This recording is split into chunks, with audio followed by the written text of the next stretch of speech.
son las 6 de la mañana, 51 minutos. A los tiempos, mi voz, mi agradecimiento profundo a la voz y el talento anterior que tuvo la bondad de reemplazarme tan dilatada temporalidad.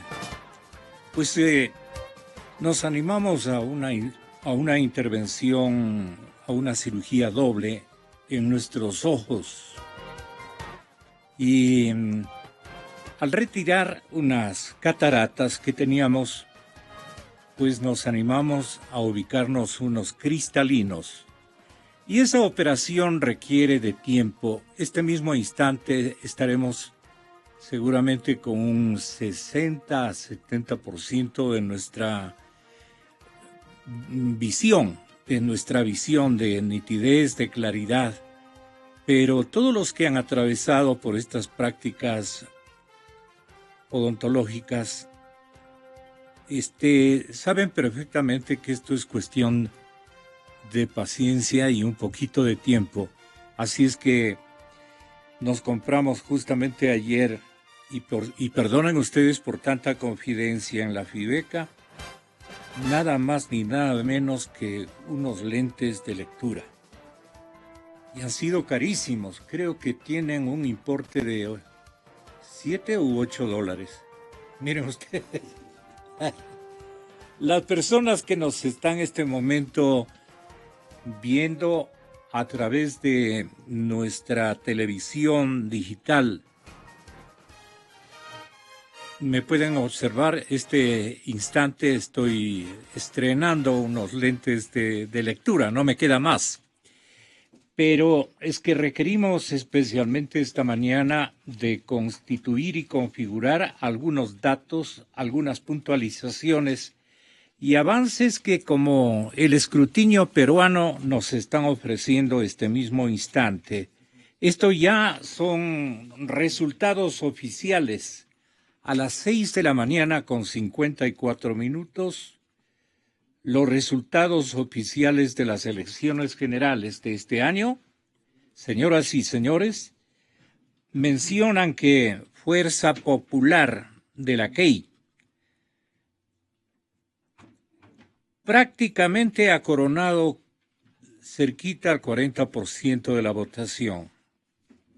Que Dios bendiga al Perú. 39,46 hasta este momento es el porcentaje. Escrutados más o menos, quiero entender que 4,254,000 votos de Fuerza Popular. ¿Qué caída más estrepitosa del expresidente Alan García? Apenas con 6 puntos porcentuales. Esto hubiera sido preferible hace unos minutos. 6% de la votación. Ahora viene el Frente Amplio por Justicia y Vida. El Frente Amplio por Justicia y Vida. Esta candidata de la izquierda, alcanza 17 puntos porcentuales. Y Perú Posible del expresidente no quiere saber nada. La opinión pública y la decisión electoral y política del pueblo peruano no quieren saber absolutamente nada de expresidentes. Y entonces, el Perú Posible, que llevó a la presidencia de la República hace cuántos años, apenas ha cosechado 1,23. Imagínense, 1 punto porcentual. Ni siquiera llega a 1,5. Veamos cuál es el que va a acompañar a Keiko, ¿no? Este partido, este movimiento, esta aglutinación se denomina... Aquí no tenemos ese dato, compañeros. A ver si me auxilian. Con toda la bondad que a ustedes les caracteriza. No tengo yo ese dato aquí. Sí, no tengo.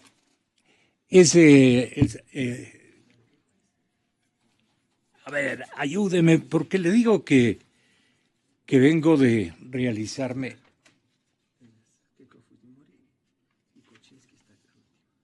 Ah, perfecto. Peruanos por el cambio, pero con K. Sí. Peruanos por el cambio ha alcanzado 2,5 millones de votos, más o menos un 24%, de la votación general escrutada hasta estos momentos. 40 cerrados, son 39-46, eso me da 40. 40% para Fuerza Popular de la señora Keiko Fujimori. Y el que le sigue es el Peruanos por el Cambio, con 23, casi 24%. Ellos pasan a la segunda vuelta de junio. Así es, la información actualizada. Muchas gracias. La información actualizada y nosotros para saludar al respetable caballero, a los respetables caballeros y amigos, doctor Gonzalo Silva y Mauricio Gándara. En breves instantes, el licenciado y periodista Lolo Echeverría. Mire usted que estoy, bien digo, le conté, ¿no? Le conté a usted. Sí, sí, van a tener que prestarme otros. Sí. Bueno, bienvenido, Lolo. Muchas gracias por estar con nosotros. Y estará Mauricio Gándara seguramente atrasadito ha llegado. 6:58 de la mañana. Bien. Bien, Lolo Echeverría comentaba sobre el tema de los millonarios ayer en el diario, no, el sábado, en el diario El Comercio. Y decía que los ciudadanos comunes y silvestres vivimos en casas de cristal. Estamos a la vista de todo el mundo, especialmente de las autoridades. Saben de qué somos propietarios, cómo vivimos, en qué trabajamos, dónde pasamos vacaciones. Quienes conocen mejor lo que tenemos son nuestros acreedores y también los cobradores de impuestos. Y entonces, los millonarios, en cambio, a ver si tú mismo, Lolo, nos informas. ¿Cuál es tu percepción en cuanto a los ciudadanos comunes y silvestres? Ya lo dije. Viene el columnista del diario El Comercio y nos dice, en cambio los millonarios, buenos días. Sí, ¿qué tal, Gonzalo? Buenos días, un gusto estar con Mauricio y con el doctor Silva. Yo lo que decía es que la gente común y corriente vive en un mundo transparente, pero los millonarios, por lo menos los multimillonarios, viven en otro mundo, un mundo opaco en el cual pueden ocultar los recursos que tienen, ocultar los gastos, pero sobre todo ocultar el origen de los recursos que tienen, y pueden esconder en empresas ficticias cuyo origen se desconoce y cuyos propietarios se desconocen. Entonces esto ha producido un problema a nivel mundial, que es el problema de la corrupción, que tiene unos volúmenes gigantescos porque se calcula que en los paraísos fiscales están un 20% de la riqueza mundial. Esto sí constituye un problema que las sociedades modernas no han podido resolver. Ahora, cuando aparecen casos como este de los papeles de Panamá, entonces algunos gobiernos están cambiando la conducta para ver si pueden controlar los grados de evasión que ellos tienen.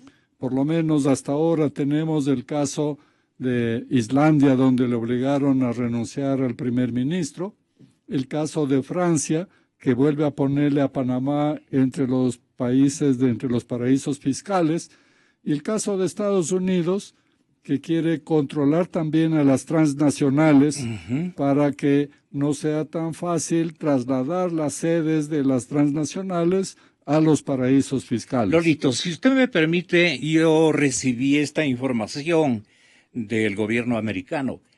Ayer justamente habrían desarticulado una red de lavado, una gran red de lavado que incluye, entiendo, a 7 continentes, a 5 continentes, es decir, casi a todos, a 17 países. Este es el dato que se reveló ayer tras una investigación que ha durado aproximadamente 2 años. Entonces se intervino en una cadena de televisión latinoamericana un caballero que se llama John Tobón.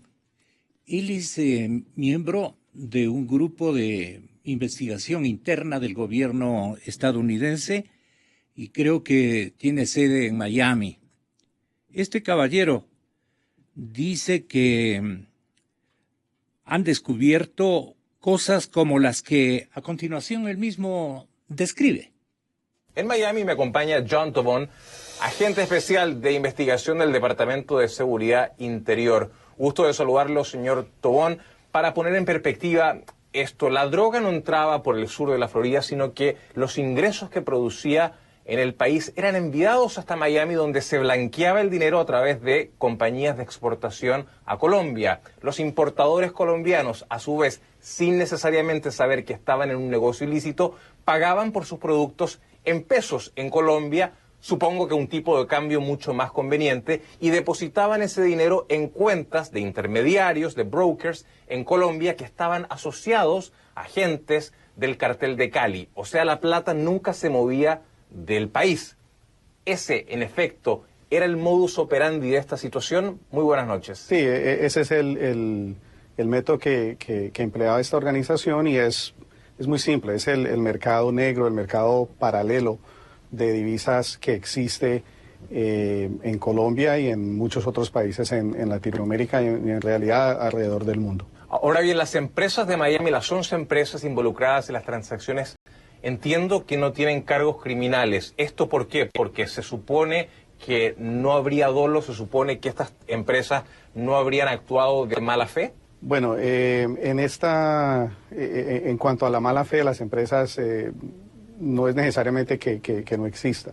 En este momento no se han acusado, pero la investigación sigue. Obviamente, el momento en que se hace una captura, la investigación procede y va a haber información adicional que puede llevar a eso. Ahora bien, el Departamento del Tesoro le mandó cartas hace pocos meses a unos 700 negocios de Miami que están haciendo transacciones o estarían haciendo transacciones eventualmente o aparentemente sospechosas con países de América Latina. ¿Existe la presunción de que estas empresas estén eventualmente lavado de dinero? Porque 700 empresas de Miami que estén supuestamente en transacciones o en, digamos, de alguna manera en operaciones extrañas, resulta una cantidad bastante alta. Bueno, la notificación no indica que estas compañías estén involucradas o estén bajo investigación. Lo que la notificación les avisa a esas compañías es que por el tipo de transacciones en las que están involucradas, por el tipo de comercio en el que trabajan, se pueden ver vulneradas y pueden ser utilizadas por estas redes criminales para lavar dinero. Ahora bien, volviendo al tema del lavado de dinero que acaba de desbaratar justamente las autoridades acá de los Estados Unidos, donde usted tuvo una participación fundamental, la pregunta es la siguiente. De alguna manera, hay una preocupación de que hay nuevas formas y más complejas de lavar dinero que no están siendo detectadas, en la cual están coludidos estos carteles. ¿Cuál es la visión que tienen ustedes? Desafortunadamente, no es una forma o una metodología nueva. Esta metodología lleva décadas con nosotros acá en el sur de la Florida. Es una metodología que nació en los años 50 en Colombia a raíz de una restricción que hubo al acceso a las divisas. Y son esas restricciones, esas políticas económicas que dan alza a este tipo de transacciones. Lo que sí es mucho más complejo es la forma en que se involucra el comercio internacional, se involucra las compañías que están no solamente exportando, sino también las compañías que están transportando los artículos de un país a otro. Ciertamente, ahora, mientras exista mercado negro y mientras exista este mercado de tráfico entre ambos países, o sea, la posibilidad de que esto siga y que continúe es ciertamente latente. Ahora, esta investigación no se ha acabado en el día de ayer cuando fue denunciada. Esto es una investigación que sigue. Entiendo que hay todavía que tomar, que encarcelar a otras 17, 18 personas. ¿De qué manera sigue la investigación en lo que usted me pueda comentar? Bueno, esta investigación sigue, pues obviamente, con el análisis de la evidencia que hemos recabado hasta ahora, y también sigue en cuanto a otras investigaciones paralelas que se tienen, que nos pueden brindar información adicional. De esta información sale información clave para podernos dar a nosotros una visión más clara de cómo están actuando estas organizaciones dentro del comercio internacional acá en Miami. Exa FM. En orden de arribo al estudio, con mi saludo nuevamente cordial a mis invitados de primera hora. Le pregunto, doctor Gonzalo Silva, dentro de estos 17 países que han sido, no sorprendidos, pero que han sido ya detectados fielmente al tenor de algunos parámetros, seguramente, de niveles de lavado. ¿Usted cree que está el Ecuador? Gonzalo, gracias por la invitación. Me alegro que esté ya recuperándose. Pero permítame primero extender mi sentido pésame al señor doctor Enrique Echeverría por el fallecimiento de su esposa, a su hijo Carlos y a Ramiro Montes de Oca, su yerno. Enrique Echeverría no solo es un gran maestro, además un penalista muy conocido y sobre todo, más que abogado, es un caballero. Así es. Bien. Así es. Un patriota, además, un periodista de fuste. Él sí. Saludo cordial al señor doctor Echeverría y al señor doctor Mauricio Gándara. Mire, Gonzalo, delincuente o corrupto le hace igual. Es el que bien observa los cánones morales y legales que impone una sociedad. Y la delincuencia o corrupción es cuando se ha inobservado por parte de este delincuente todos estos aspectos éticos en contra de la sociedad. Bien, entonces ahora nos encontramos públicamente ya conocedores de que nada bajo el sol se encuentra oculto. Cuando se conforman estas compañías offshore, que las llaman, o sea, a la orilla, o sea, para que nadie adentro del mar les investigue, en otras palabras, pues creían y estaban seguros de que nadie iba a procesar una investigación. Y mire usted que un centenar de periodistas se convocaron e investigaron y ahora están publicando.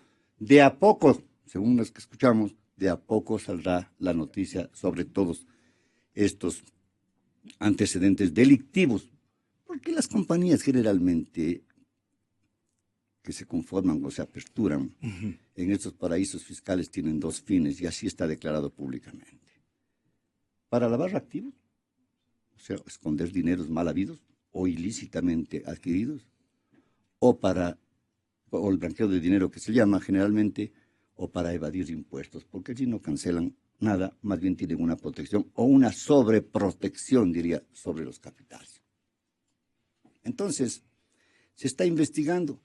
Y ahora, como de la noticia que acabamos de escuchar, pues habrá que esperar la publicidad que se dé sobre cuántos, ya sabemos, países, sobre cuáles o cuál país también está involucrado. No nos adelantemos a decir que también del Ecuador, ¿cierto? No sería nada raro, pero no podemos asegurar ni aseverar nada de esto. Sí. Lo que sí sabemos es que existen una... No han contribuido, dice, me parece que uno de los directores de la Comisión Ciudadana Anticorrupción, me parece que el señor economista Jorge Rodríguez decía en una crónica de Reacción, decía, estos informes no han contribuido más o menos a garantizarnos quiénes están ejercitando desde hace rato estas movidas con dinero sucio, por ejemplo. Y Lolo agrega también en su comentario de esta antevíspera, dice, no hay transparencia suficiente para distinguir el dinero legal del dinero sucio. ¿Y esto por qué? Le preguntan nuestros oyentes. Vamos, Lolo, de nuevo. Porque cuando estas empresas son anónimas y no permiten dar información, es imposible saber cuál es el origen de los recursos que están ahí ocultos. De tal manera que, desconociendo el origen de los dineros y la propiedad de esos dineros, es imposible saber si son legítimos o son ilegítimos. En consecuencia, es difícil distinguir el uno del otro. Y este es el problema, por esto la dificultad. Porque abrir una compañía offshore no es un problema, no es ilegal. La ilegalidad está en la evasión o en el origen ilícito de los recursos. ¿De cuántas formas son dañinos los dineros que, en lugar de ser depositados en la banca local, digamos, en la banca nacional, van a parar a inflar mejor las inversiones prácticamente porque se tratan de inversiones? Van a Panamá, otros van a Suiza, otros se han encontrado y van con avión casi propio, van a ese país donde vino ese chinito con su guagua o nieto o hijo menor, se van para allá, se van para otro ladito también. No se sabe dónde nomás. Y quién sabe que estén los grandes bancos chinos también repletos de estos dineros, no solamente que sea dinero virtuoso, ¿no? Sino que también con los tantos actores comerciales que ellos tienen como para nutrirse y nutrir de dinero, intercambiar grandes sumas de dinero, porque son producto de contratos de inmensas obras de infraestructura y más. De esto, ¿por qué no nos preocupamos, doctor Gándara? Gracias, don Gonzalo, y mi saludo al doctor Silva y a Lolo Echeverría. Dicen que no es suficiente, me extrañó la declaración de Jorge Rodríguez, seguramente no le sacan en su contexto, porque si no sería una declaración pobre, de que son muy pobres los resultados de las investigaciones de las cosas. Es la cosa más grande que se ha cometido, por dicho que se ha alcanzado. Usted discrepa, entonces. Pero es no, cuestión pero es para el caso ecuatoriano. Sí, no, para nosotros sí, no aporta. No, yo sé dice, que no claro, ha tenido esa intención, como pero... presidente de la comisión se ha dado cuenta. Claro, sí. A mí no me sirve ni a la comisión esto. ¿Cómo no nos va a servir? Pues no sé, ¿no? Pero están justificándole al fiscal, alguno de los diputados del Chimborazo, me parece que es del diputado andino, que todavía no hay suficiente para que la fiscalía empiece a investigar.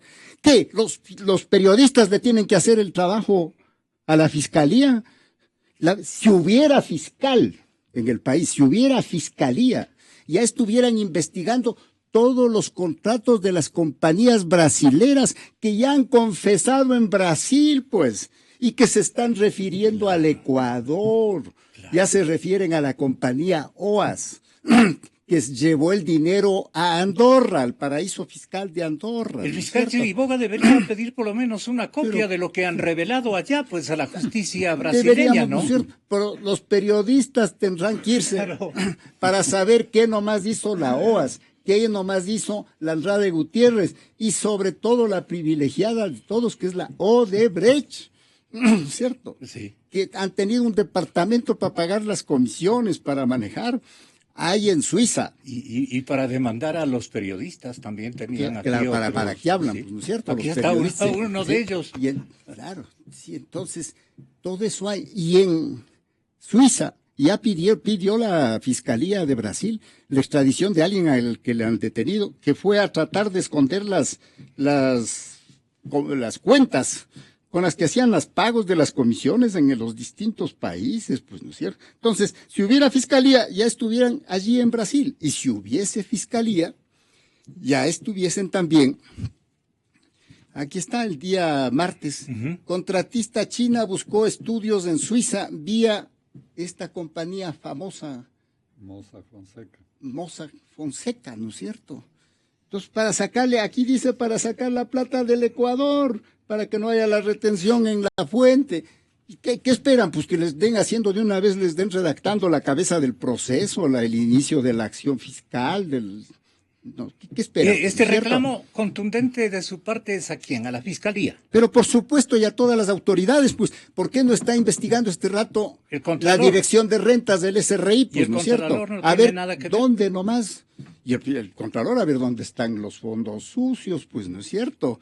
Porque si van allá, a Brasil, y sacan todas las declaraciones, vamos a saber cuánto pagaron y cómo pagaron o cómo disfrazaron las comisiones en los contratos con el Ecuador, pues, ¿no es cierto? ¿No están viendo que el propio hermano del presidente de la República está declarando que ha trabajado para la OAS y para la Odebrecht?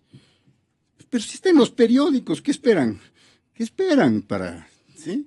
Entonces, en el Ecuador, vea a don Gonzalo ya tomando de donde inició la fuente. Estas cuestiones. Sostenemos aquí en el Ecuador, con una cierta apariencia o en el mundo, son compañías legales para cometer ilícitos, pues. Sí, pues es lo mismo que si le ponen aquí unos a la salida de la radio, le están esperando a usted 10 y no les toman presos y no le previenen, porque todavía no le han secuestrado, no le han pegado, pues, ¿no es cierto? ¿Sí? Entonces, ya sabemos para qué son. Entonces, aquí el principio es al revés, pues. Cuando hay una compañía offshore, ya podemos presumir que es para no pagar impuestos o porque no pueden declarar el origen de los fondos. Y si creen que en el Ecuador lo van a esconder, no lo pueden esconder en el mundo, pues. Ayer o ahora que usted está haciéndonos oír grabaciones, don Gonzalo, ayer he oído en la CNN un panel de las personas, de periodistas, de todo que estaban allí en la investigación, y ya se refirieron, así como se refieren a los grandes primeros ministros y todos que están padeciendo en el mundo, se refirieron al fiscal del Ecuador, pues, porque dijo uno de ellos, ¿cómo es que con una compañía de $10,000, supongo que eso es lo que han averiguado ellos, con una compañía de $10,000 tienen una casa de $1 millón, ¿cómo la de 10,000 puede ser dueña de lo que vale $1 millón? Es como a San Agustín, pues que cómo le va a caber la idea de Dios en ese huequito de la arena que estaba cavando. Pues, ¿no? Ahora, a este comentarista cubano norteamericano, Carlos Alberto Montaner, que todos le hemos escuchado o le hemos leído, a él le parece que es correctísimo que hayan estos paraísos fiscales. Caso contrario, dice, no habría un centavo en ninguna latitud del mundo o algo por el estilo. Mejor escucharlo a él. El escándalo de lo que llaman los papeles de Panamá tras la publicación de varios millones de documentos generados por una oficina de abogados de Panamá dedicada, entre otras actividades, a la creación de empresas offshore, de las que se utilizan para evadir o evitar los impuestos. Esto ha colocado otra vez sobre la mesa el tema de los paraísos fiscales. Dicho sea de paso, evadir impuestos es delito, pero evitarlos es legítimo siempre que se haga dentro de la ley. En todo caso, este comentario es para justificar la existencia de paraísos fiscales. ¿Qué es un paraíso fiscal? Pues se trata de estados que cuentan con leyes que eximen de impuestos o estos son muy bajos a las empresas extranjeras que operan en el país. Y es la forma que tienen ciertas sociedades de aumentar su atractivo para los inversionistas y las empresas de mejorar sus rendimientos. A veces sucede dentro de las propias naciones. En Estados Unidos los 50 estados tienen cargas fiscales diferentes. Florida, por ejemplo, no tiene impuestos estatales. El estado de Delaware se puede considerar un paraíso fiscal. Incluso ni siquiera los impuestos federales son iguales para todos los ciudadanos. La sección 936 de la Ley de Impuestos Federales exime a las empresas de pagar impuestos durante un largo periodo. Y esto lo hacen para incrementar las inversiones en lugares deprimidos y fomentar el empleo. Exa FM. El invitado, Carlos Alberto Montaner, termina, doctor Silva, gritando incluso Vivan los paraísos fiscales, dice él, pero con todo a las ganas de... Bueno, es Carlos Alberto Montaner, pues, y su pensamiento es ampliamente conocido, mucho con el sistema. Pero bien decía Mauricio Gándara, nos decía, lo que piensa Montaner no piensa el presidente norteamericano, por ejemplo. Por supuesto, pues, implicando entonces que la creación de todos estos bancos en los paraísos fiscales son un aval para el delito, ¿o no? Claro. Él dice que no. Yo creo que sí. Claro. Porque el hecho de crear una compañía o una empresa, llámese... Otorga permisividad. Pero por supuesto, no va a estar ¿Permisividad para controlado, qué? secretismo, para que sus dineros no sean controlados. ¿De dónde vienen sus dineros? El que tiene buen dinero, ¿no es cierto?, guarda en su banco. Dinero lícito, dice Pero, por usted, supuesto, no y dinero hasta sucio, ilícito ¿no? se deposita en las cuentas corrientes de los bancos en el Estado. Normal, es normal. Pero ¿por qué tiene que usted sacar esos dineros de afuera? Ya entra. ¿Por qué no va a Estados Unidos y deposita tranquilamente? O habla en Inglaterra, o en alguna parte, en Francia, alguna cosa de eso. ¿En dónde va a estar sometido a todo control? ¿No es verdad? Pero acá no está sometido a un control. Y además, estas empresas usted no sabe ni quiénes son. Ni cuáles son los dueños. Pero los accionistas, los ¿cómo nuevos ricos, negocian? los que han negociado en grande, ¿por qué hay nuevos ricos también? No solo son los nuevos, los No anteriores tan potentes, también. no, pero Todos los que aquí han sacado la todo. plata, pero en cantidades Y industriales mire lo difícil en que- América Latina, para que no Por me... supuesto, no. vea Gonzalo, lo difícil nace en que, como todo esto es un blanqueo de capitales, o sea, el lavado de activos, es bastante difícil llegar a demostrar cómo obtuvieron estos dineros ilícitos. Sí, todo el mundo sabe, pero es bastante difícil conseguir este dato. ¿Y su investigación a dónde va? Porque ¿qué es lo que acontece, Gonzalo, con esta creación de compañías? Usted puede crear en Panamá esta compañía, ¿no es cierto? Cambiar de nombres de los directores y adquirir en Andorra una propiedad y que lo inscribe o pasa a ser de propiedad en Rusia y luego esos venden los de Rusia a Azerbaiyán, esos capitales regresan a comprarse bonos o acciones en el Ecuador, cuando esos dineros son del Ecuador. Mire usted, o sea, qué difícil que es demostrar esto, ¿no es verdad? Entonces, lo que dice el señor Montaner es problema de lo que él solo dice. Pero aquí nos encontramos frente a algo importante. Se está cuestionando a la presencia del señor fiscal general en la adquisición de un inmueble. Esto es lo...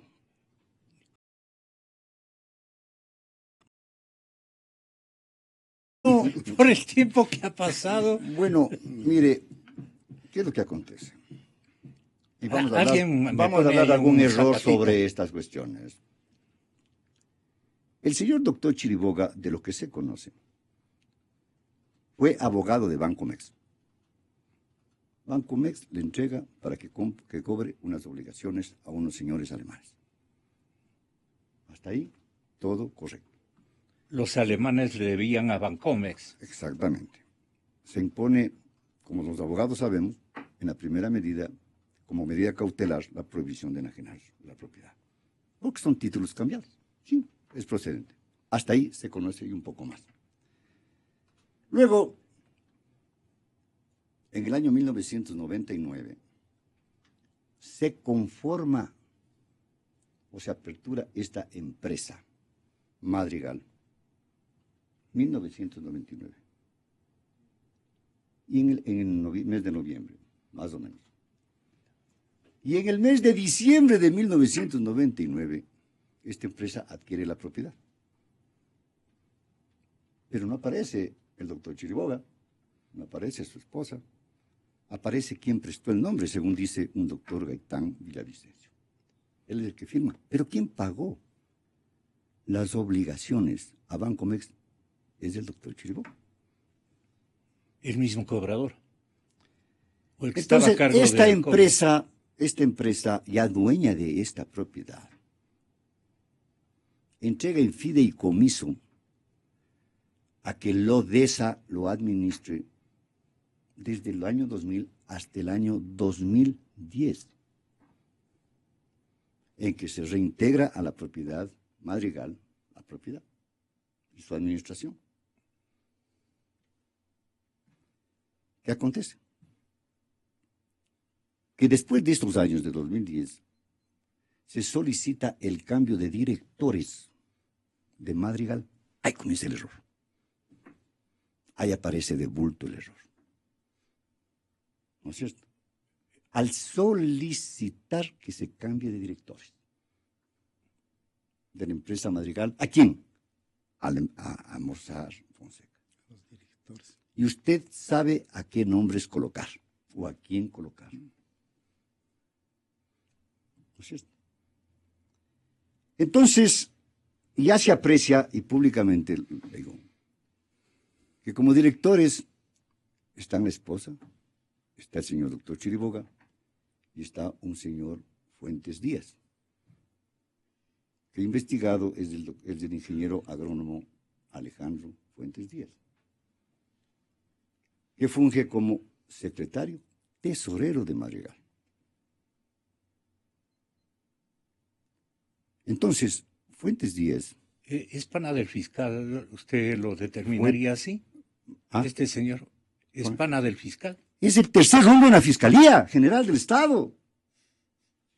Es el hombre más poderoso de la Fiscalía General. ¿Cómo fue designado y por qué fue designado? ¿Hay un conflicto de intereses? ¿Sí o no? Esto deberán procesar los señores legisladores, que a dónde irá, entiendo yo. Pero bien. Sobre esta compra se inicia un juicio colusorio por parte de los propietarios que eran del inmueble, los alemanes. Entiéndase que colusión es el acuerdo fraudulento de dos o más personas para perjudicar a un tercero. En aquel tiempo del año 2000, el juicio colusorio era un juicio netamente penal, pero que tenía su ramificación civil. Y se sustanciaba ante la Corte Superior y apelación ante la Corte Suprema. Luego se reformó y pasó a ser de conocimiento de un juez civil y hasta casación civil en la Corte Superior. Hoy ya con el nuevo Código Orgánico General de Procesos, y ya todo mundo puede colusionar, porque a partir del 22 de mayo deja de ser delito la colusión. Esto han hecho los señores legisladores.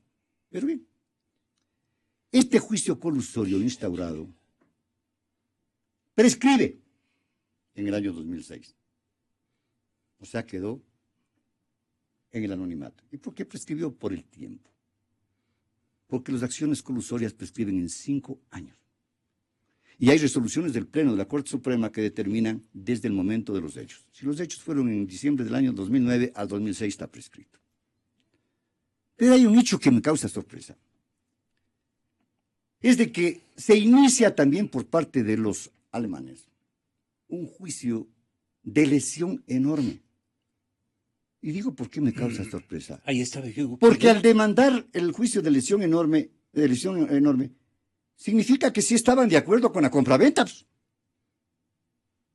Lo que no estaban de acuerdo es en el precio. Este juicio también terminó. Todos estos juicios han precluido con el tiempo. Tal vez una aclaración de su parte para el doctor Silva. No, estoy muy de acuerdo con lo que nos dicen. Solo quiero complementar con algo que leí en el internet de algún periódico, de que al doctor Chiriboga le dieron los alemanes, o la señora alemana, porque creo que ella sola estaba aquí, un poder para que haga la venta de la casa. O sea, que estaba representando a Bancomex por un lado y por el otro lado a los pobres alemanes, sí, ¿cierto? ¿Sí? Y le dan el poder para fijar el precio. De allí es que sale el precio de $2,800, que como decía yo, variando lo que dije el día jueves aquí en esta radio, con $2,800 no les alcanza ni para 10 metros cuadrados, no les alcanza ni para comprar la guachimanía. Yo creo que no les alcanza. ¿No es cierto? Entonces, por eso le digo es que un bello lugar. Internacionalmente se comentaba, le repito, cómo es que una compañía que entiendo es de $10,000, según lo que dijeron ayer, tiene una propiedad de $1,000,000. de dólares, lo que sea, pero 100 veces, 200 veces, 300 veces, ¿no es cierto? Allí está la inmoralidad en mi punto de vista. En la legalidad se han arreglado, porque ¿para qué tenían que hacer para comprarse una casa en el Ecuador? ¿Para qué tenían que hacer una sociedad offshore? Uno ya se siente apocado decir, yo no tengo una offshore. Socialmente se siente disminuido, digamos. Sí. Entonces, una offshore para que tenga la casa en Tumbaco. Entonces, es para... Bueno, perdone que... No, pero muchas gracias. Era adecuado. Mire, La parte concluyente, doctor. Que las acciones Gonzalo Silva. en contra del doctor Chiriboga por estos juicios colusorios de lesión enorme están prescritas todas. Y hay un principio romanístico que todos conocemos, que non bis in idem, ya no se puede demandar sobre lo mismo dos veces, y más cuando esto está prescrito. Bien, pero no prescribe el campo ya moral. No, eso es imprescriptible, ¿no es verdad? Y él sabrá decir. Algún momento deberá aclarar públicamente por qué tiene que aclarar el doctor Chiriboga. Porque no es el ciudadano de la esquina, no es el doctor Silva que está apareciendo en esta radio, no, es el primer hombre, el más poderoso de un Estado, capaz de mandarle a la cárcel al mismo presidente de la República. ¿Lo puede hacer? Sí. ¿Quién dice que no? Él lo puede hacer. Entonces estamos hablando de un hombre en que debe someterse a un escrutinio público. No es que aclarar y sobreaclarar y nunca terminarás de aclarar. No, él tiene la obligación de decir. Por ejemplo, ¿cuál fue la razón o el motivo para que él mismo no compre la propiedad? Y se acababa tanto problema. Se ponía de acuerdo con el comprador, con el vendedor. Con el... De acuerdo, precio. Alemán. Pago la deuda al banco que debes y firmame la escritura. Seguramente. ¿Por qué tenía que haberse conformado una compañía en Panamá para que ésta suscriba la compraventa? ¿No atina usted a presuponer? Porque, yo simplemente pregunto nada más, porque se entrega esta propiedad en fideicomiso para que administre Lodesa, que quienes también serán. La casa de propiedad Lodesa donde yo vivo, Lodesa. Señora no sé. Alemana. No sé. Lodesa era la propiedad. Pues. No es cierto. ¿Por qué, si es que se dice que cuando constituyó la compañía en el año 1929 era un abogado en libre ejercicio y no funcionario público? Cuando ingresó nuevamente al servicio público en el 2005, debió él disolver o suspender esta compañía. ¿No es cierto? No lo hizo, ni tampoco en el 2010. ¿Y por qué se involucra ya a partir del 2010, cuando se conoce ya cuáles son los nuevos directores de Madrigal? Y aparece el nombre del señor Alejandro Fuentes Díaz, que como digo, es el tercer hombre más fuerte de la Fiscalía General del Estado, un ingeniero agrónomo. Entonces, ellos deben responder, ¿por qué esta situación? ¿Quién le designó y quién aceptó? ¿Quién aceptó y quién le designó? Allí está. Claro. Existe un conflicto de intereses, dije yo. El conflicto de intereses también no es delictivo. Doctor, y ellos mismos... Porque el Estado está sufragándole dineros a quien no debe hacerlo. Está incurso dentro de la ley de servicio. No sé, es que la ley de el mismo fiscal va a librar esa batalla de verse si es culpable o si sale avante. Constitucional. O sea, el mismo fiscal va a juzgarse. Y procesalmente es lo que dice se la prensa. Entregó la investigación preprocesal y procesal a la Fiscalía. Ya.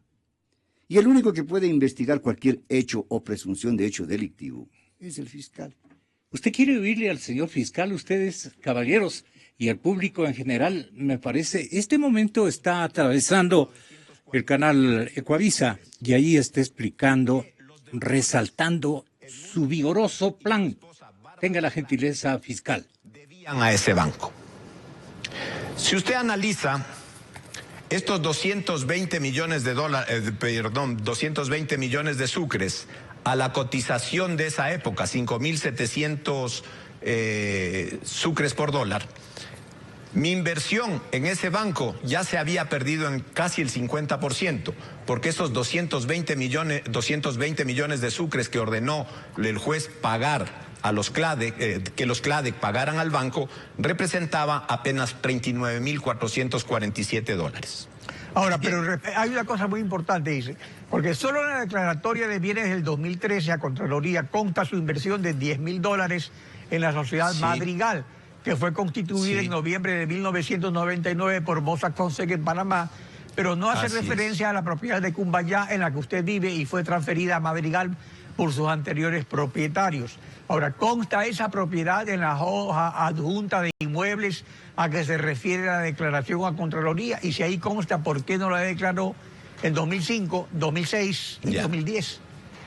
Bueno, le contesto específicamente por lo siguiente.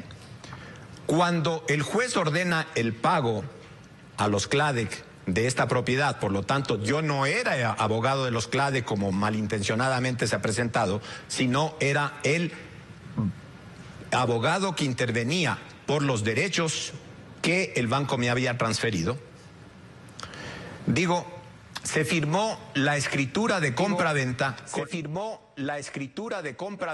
con la empresa Madrigal Finance Corp. ¿En qué año? En el año que hace usted referencia. Muy bien. Inmediatamente se pone la propiedad Madrigal Finance Corp en un fideicomiso de administración que se lo hizo con la compañía Fodebasa. Y aquí está esa transferencia. ¿Y para qué se puso esta empresa fideicomiso? Para que pudiera administrar un inmueble que había pasado abandonado por más de 4 años, que no tenía posibilidad alguna en la crisis financiera del Ecuador de 1999 venderse o realizarse.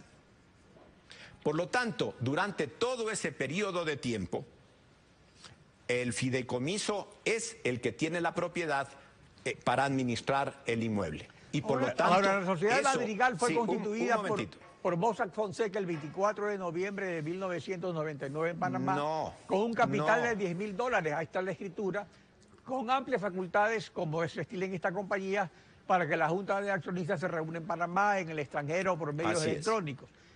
Y como se estila pues, en esta compañía, con socios panameños también. O sea, Mossack Fonseca constituyó Madrigal a pedido suyo como abogado de Bancomex, tal como indica la investigación del consorcio de periodistas. No, está equivocado.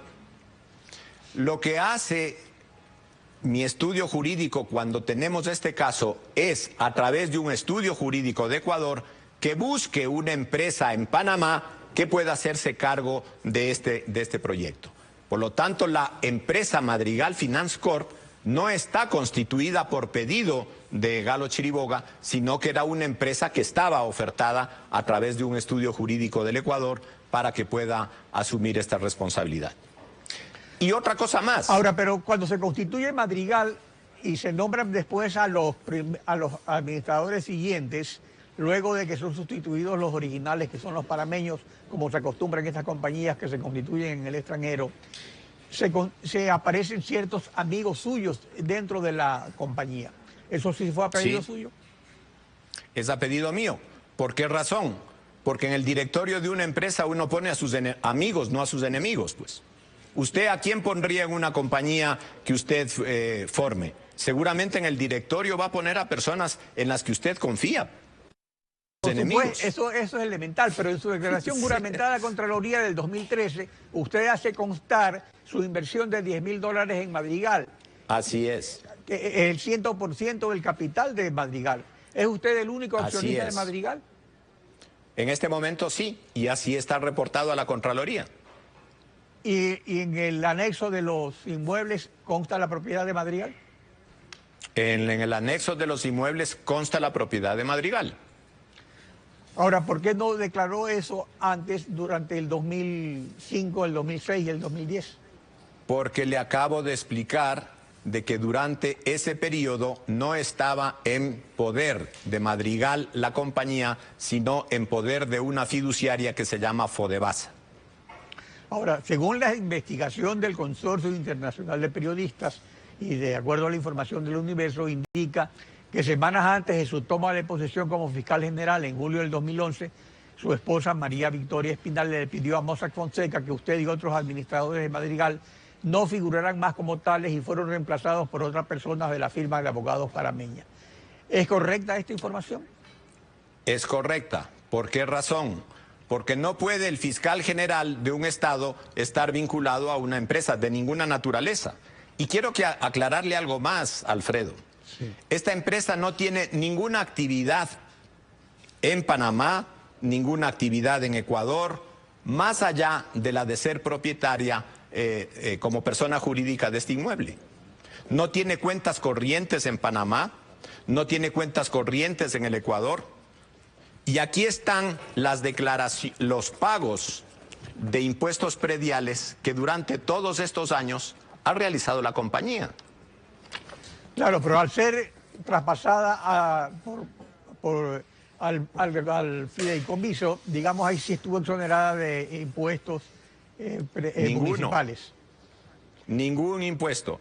Cuando usted quiera y lo visite en Guayaquil, le voy a entregar, igual que ya le entregué hace 5 años atrás o 4 años atrás, cuando este debate salió a la luz pública, le entregué toda la información sobre este tema. Lo volveré a hacer con el mayor gusto. Precisamente mediante escritura pública, en esa oportunidad se estableció que el 22 de diciembre del 99, la señora Bárbara Heidinger, a nombre de la sociedad conyugal formada con Edmund Chaldek, al que usted se refirió, vendió a Madrigal el inmueble de Cumbayá. Eso fue un mes antes de que se decrete la dolarización.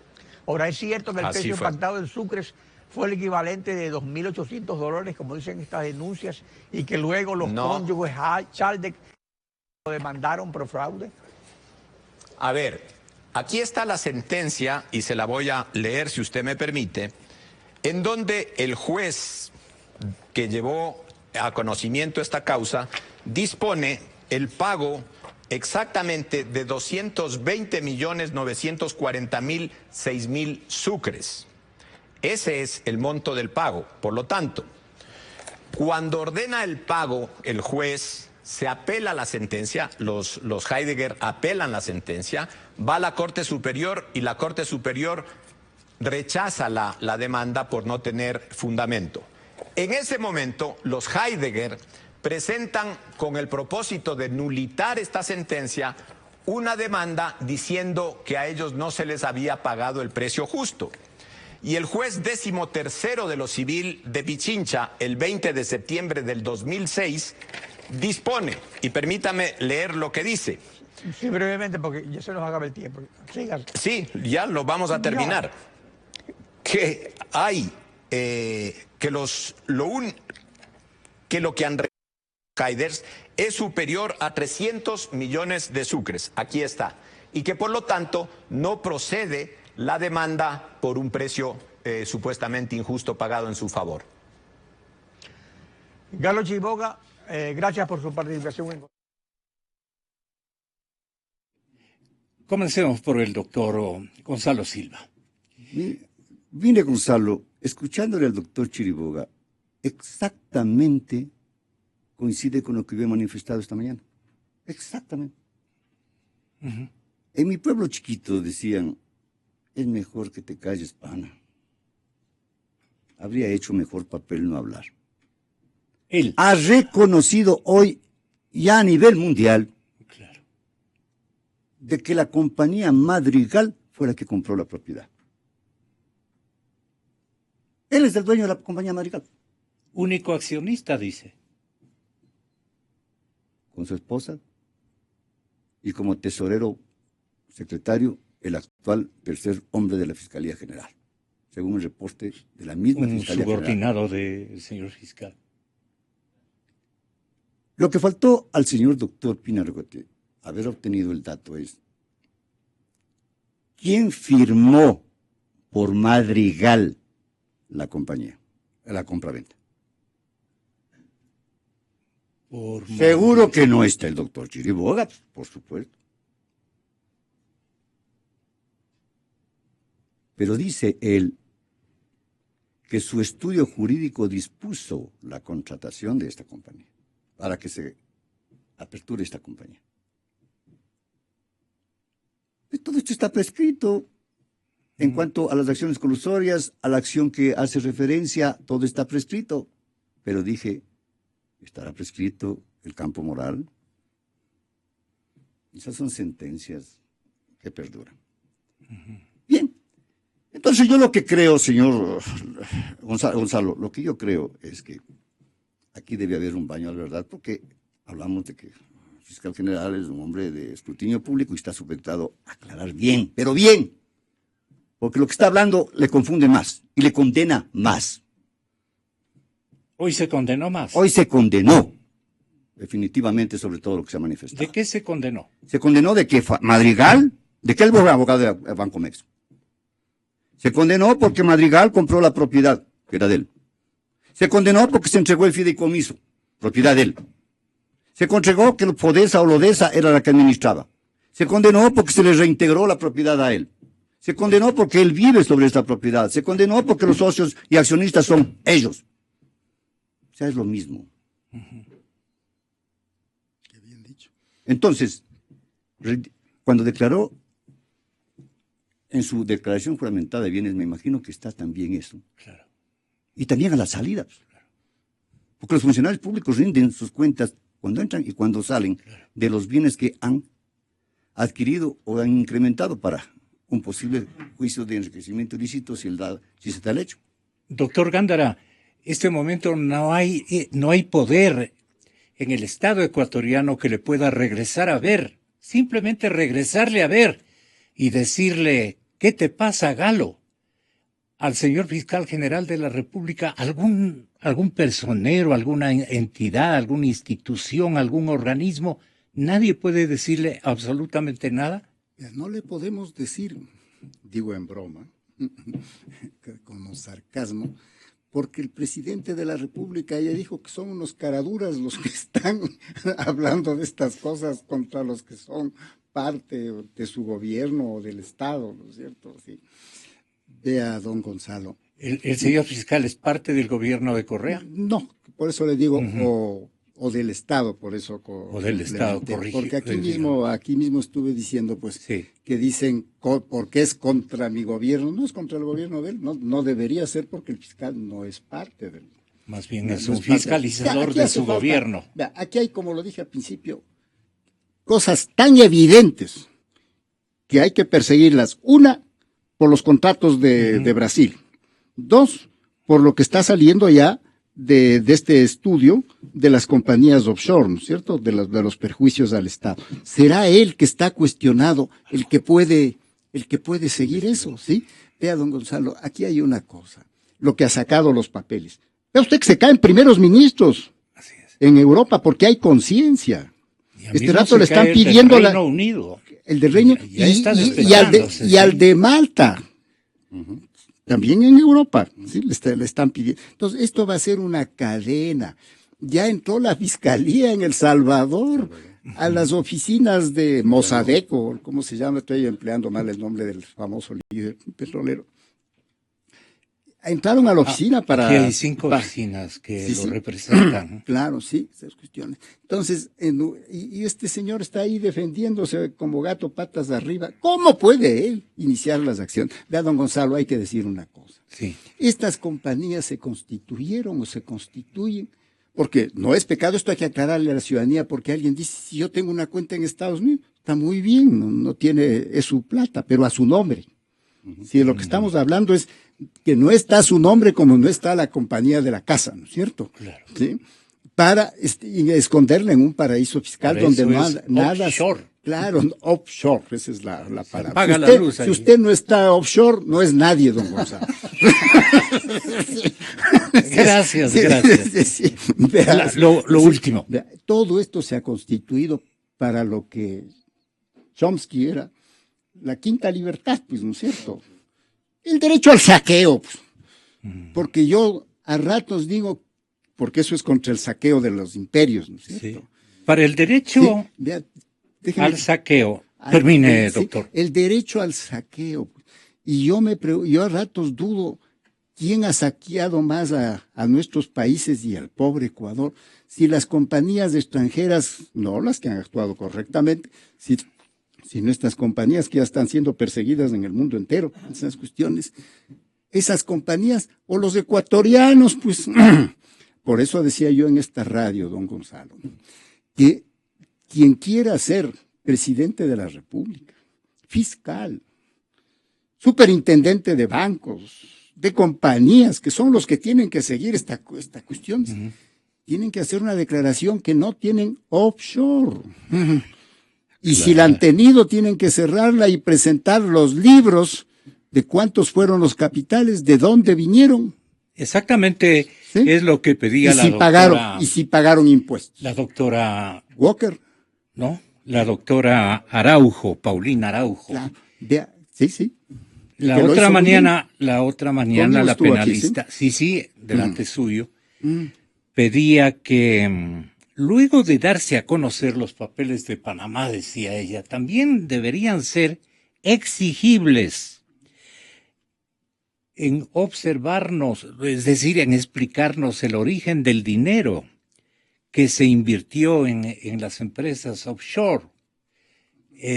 Offshore, como ustedes suelen decir ahí, pues no, imputándose también propiedades en ese sentido. El offshore ecuatoriano. Tenga la bondad de, Lolo, de darnos a conocer qué le parece lo que manifiesta la doctora Paulina Araujo. ¿De dónde proviene ese dinero? Ahí es el cuestionamiento que surge y de ahí podemos ir hilvanando todas las pistas que nos podrían conducir a que existe un delito económico. Partiendo de la generalidad que es el delito económico, habrá que ver de qué delito económico se trata. Uno de ellos es la evasión tributaria, que nosotros la conocemos como defraudación tributaria. La doctrina del derecho penal económico lo encasilla en delitos contra la hacienda pública, porque al fin de cuentas es el fisco, el Estado, el que se está perjudicando porque no está recaudando los impuestos que se deberían pagar. Una modalidad de delito económico. Otra modalidad de delito económico es el lavado de activos, en donde el dinero que no tiene un origen lícito, entonces lo vamos para enmascararlo y darle una apariencia de licitud, a moverlo, por ejemplo, a una empresa, empresas de papel, y también con esta operatividad de esta delincuencia de cuello blanco, por lo general, quienes están beneficiando no utilizan su propio nombre, sino que ahí es lo que crean sus empresas, incluso utilizan testaferros, para ahí empezar a triangular y hacer toda esta trama que no es fácil de investigar, dicho sea de paso. Exa FM. Los últimos nuevos ricos, me refiero a esta última revolución, cada revolución que es producida desde coyunturas favorables económicamente para el país. Usted recuerda la de los 70s y luego la parte inicial del gobierno militar de Rodríguez Lara, también se dio paso a una casta de nuevos ricos en nuestro país. Hoy ha ocurrido, pero con más alevosía y con más desespero, ¿no? Si es que se cumpliera esta exigencia que plantea la doctora Paulina Araujo, ¿cuánta plata y qué circunstancias podrían revelarnos los offshore si aparecen los documentos de Panamá y comienza a verse, digamos que a todo un gabinete, por ejemplo? ¿Qué ocurriría ahí? Pero parece que no es en Panamá. Parece que hay otras sedes de depósito, cualquier cantidad. Entonces son otros los paraísos que ya solo falta que en Ecuador y en buena parte del mundo ubiquen sus verdaderas direcciones y personerías. En fin, ¿cuál es la opinión que tiene usted sobre lo que manifiesta la doctora Araujo? Lolo Echeverría, Cadena Democracia. Lo que se ha señalado ya con claridad, que es legal abrir una empresa offshore. El problema es para qué se abren esas empresas, y se abren para ocultar.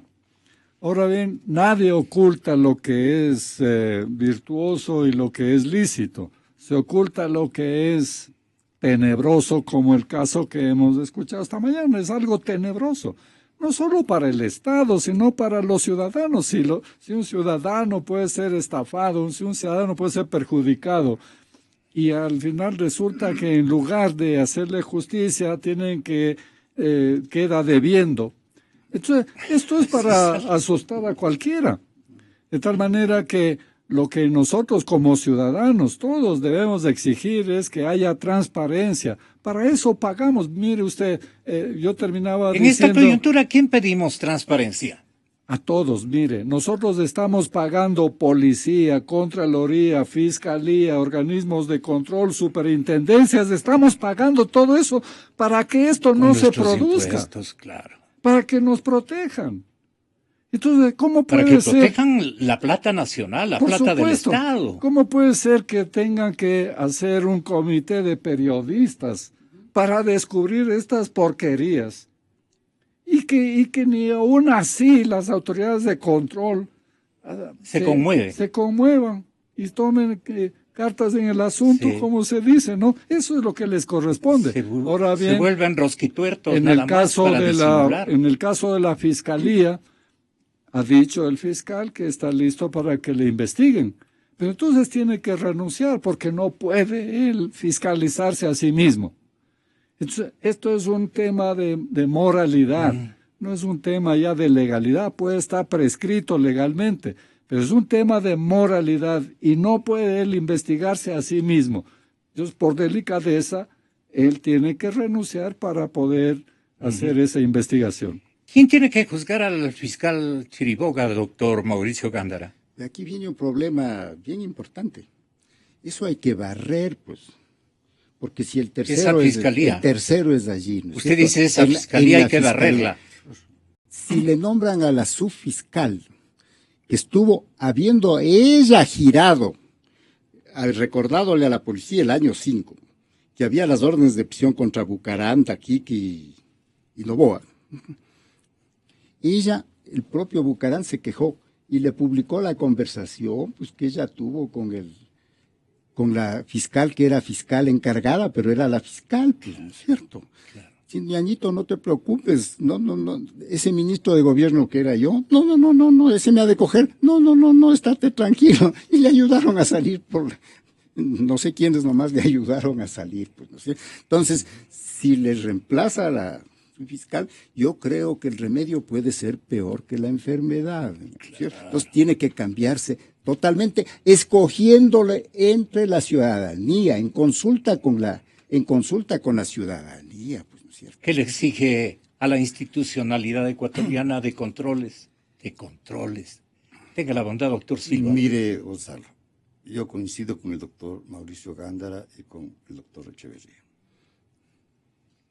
Se debe pensar y seriamente que todos los encargados de los entes de control no deben ser designados en la forma que han sido designados y menos evaluados en la forma que han sido evaluados por una comisión de transparencia, algo así que se llama.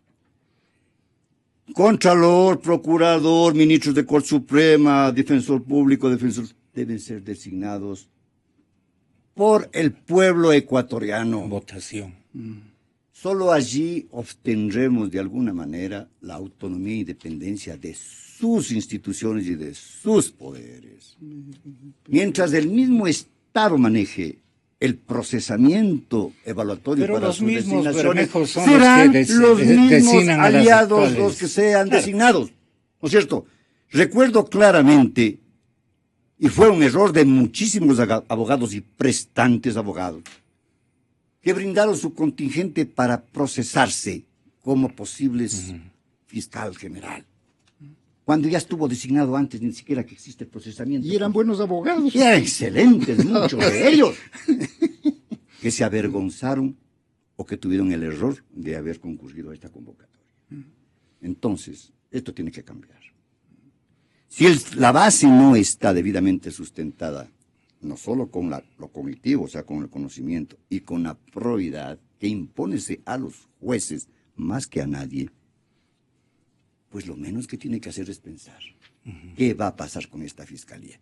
La fiscalía no se ha desplomado, ni se desploma todavía la función judicial. Es porque existe no un filo, sino un macizo de oro todavía de funcionarios decentes. Así es. Qué bueno. Pero no pueden estos seguir sosteniendo este edificio que está desplomándose. ¿No es cierto? Ya mismo Eloy Alfaro algún día dijo, cuando se comienza a desconocer, cuando se comienza a